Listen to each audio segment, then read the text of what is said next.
A right-wing Australian senator is now blaming the 49 victims of the Christchurch shootings in New Zealand for being shot. Now, on Friday, Queensland Senator Fraser Anning said that the real cause of bloodshed was not the shooter or not white supremacy. No, it was Muslims.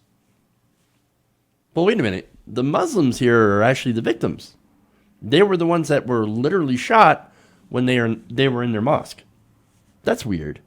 But let me give you his quote here. He said, "I am utterly opposed to any form of violence within our community, and I totally condemn the actions of the gunman." Okay, good so far, right? Now, here comes the but. However, whilst this kind of violent vigilantism can never be justified, what it highlights is a growing fear within our community, both in Australia and New Zealand, of the increasing Muslim presence.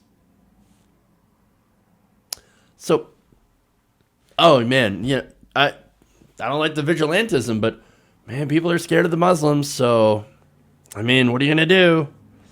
Oh, I know what to do. Let's get rid of the Muslims. He'll get to that. Now, he said, quote, "The real cause of bloodshed on New Zealand streets today is the immigration program, which allowed Muslim fanatics to migrate to New Zealand in the first place." So, you understand that? So this guy makes it seem that it was like, it's the Muslims who invited this attack. I mean, just by trying to get into that country, to being in New Zealand, hey man, it's your fault. You scare people, and of course, if you scare people, well, they're gonna come shoot you. Well, that's what's gonna happen. He continues by saying, quote, "Muslims may have been the victims today, but usually they are the perpetrators."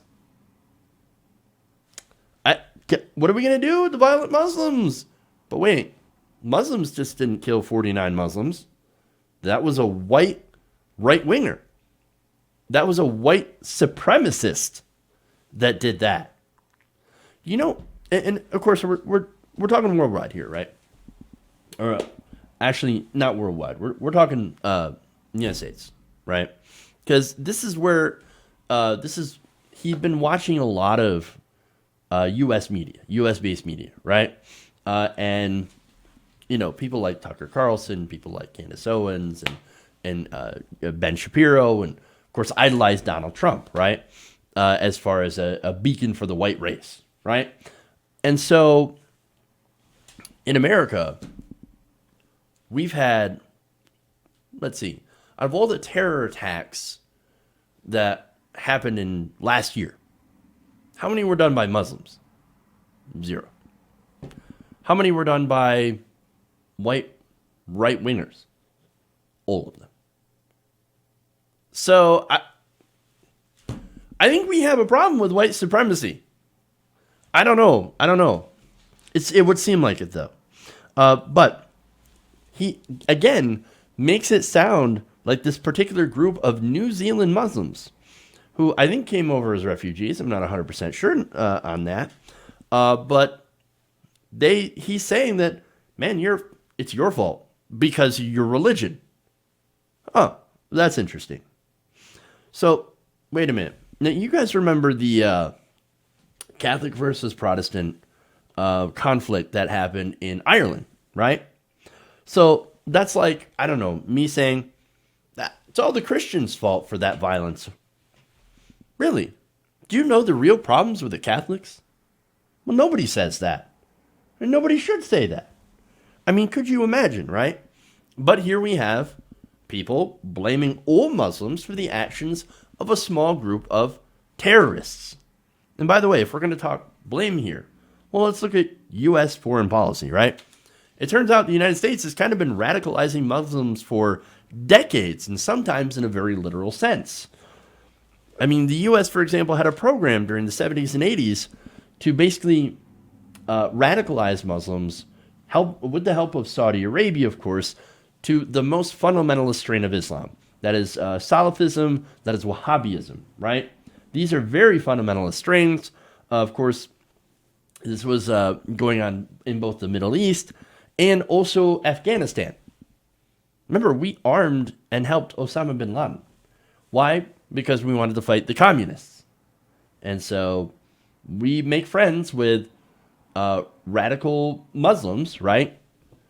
And, oh, look, guess what? It blows up in our face later on. Oh, that's weird how that happens. And, of course, radicalizing, again, factions in the Middle East. We're friends with Saudi Arabia, who are some of the most extreme, like extremist Muslims, literally supporting terrorism. And we do it for, of course, cheap oil. So, and not only that, but of course, in the places that we radicalized or the places that we destabilize, we end up taking, launching bombs, launching weapons, taking their oil, and doing endless war, which is what we're doing. Surprisingly, those actions radicalize people who live there. I know. Who would have thought that if you see your family get blown up by bombs for no reason, you might become a little bit radical against the people who, I don't know, dropped those bombs on your family. Weird. But here's the thing, right?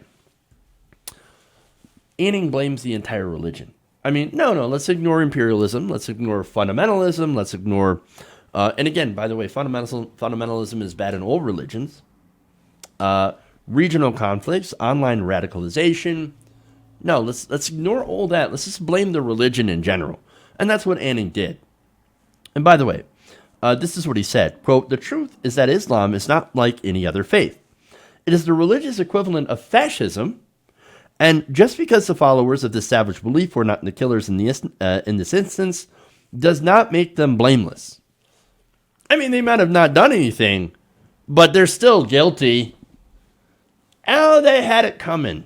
Because they're Muslims. Because they have this savage belief system. Whose belief system is more savage?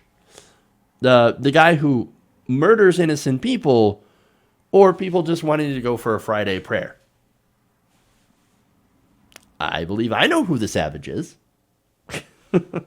But did you know that the Quran actually teaches the most about fighting poverty?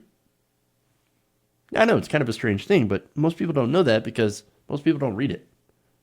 Or they don't study it. The truth is, the Quran, just like the Torah and the Bible, have good things in it, and then they have bad things in it. Weird. And let me give you an example of some of the bad things, right? They said, if two men are fighting and the wife of one of them comes to rescue her husband from his assailant, and she reaches out and seizes him by his private parts, you shall cut off her hand. Show her no pity. Oh, wow. So if you accidentally grab a guy's junk, as a woman, there goes your hand. Show her no mercy. Show her no mercy. Man, that's horrible. More Quran stuff. When a man sells his daughter as a slave, she will not be freed at the end of 6 years as the men are. If she does not please the man who bought her, he may allow her to be bought back again. Oh, those Muslims. I mean, cutting off hands and slavery for women if they're not pleasing their men? Oh, wait. That's not Islam. That's actually in the Bible. Oops. The first passage was from Deuteronomy 25, 1, 11. And the second one was 1 Peter 2:18. Weird. Now, look, I'm sure you can find some similar writing in the Quran, perhaps. They are ancient books that are filled with this kind of stuff. So there's bad stuff, and then there's good stuff, right? So my point is, maybe it's not fair to judge an entire religion. Maybe we should judge people as individuals. Like this shooter, terrible individual. Someone like Ilhan Omar, great individual. There are good Christians, there are bad Christians, there are good Muslims, and there are bad Muslims. How about we actually, I don't know, judge them as people, as human beings, based on what they do? So, I'm just saying. Look, I mean, right-wingers, they love to talk about personal responsibility, right? So, but wait, now you want to blame an entire religion for the actions of one person. Weird. Or the actions of a small group of people. And they do that because they're ignorant and they're hateful, but also more so, they are afraid. I mean, fear underpins the entire belief system of the right wing. It's the united factor on the right. And they are so afraid of everything. They're afraid of immigration. I mean, you hear them. They're not going to come replace this. The Jews will not replace this, right? But also they're afraid of the Muslims replacing them. And they're afraid of the minorities replacing them. It's almost as if minorities were treated badly in a lot of instances. I don't know why he'd be so scared of being a minority unless we treated them terribly. I'm just saying, right? So, and of course, the irony here, the big irony, is Muslim fundamentalists are afraid of the same thing.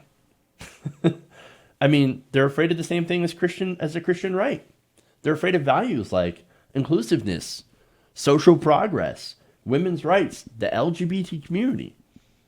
It appears that they have a lot more in common than they would think. And so, anyway. Now, Anning has been condemned for this.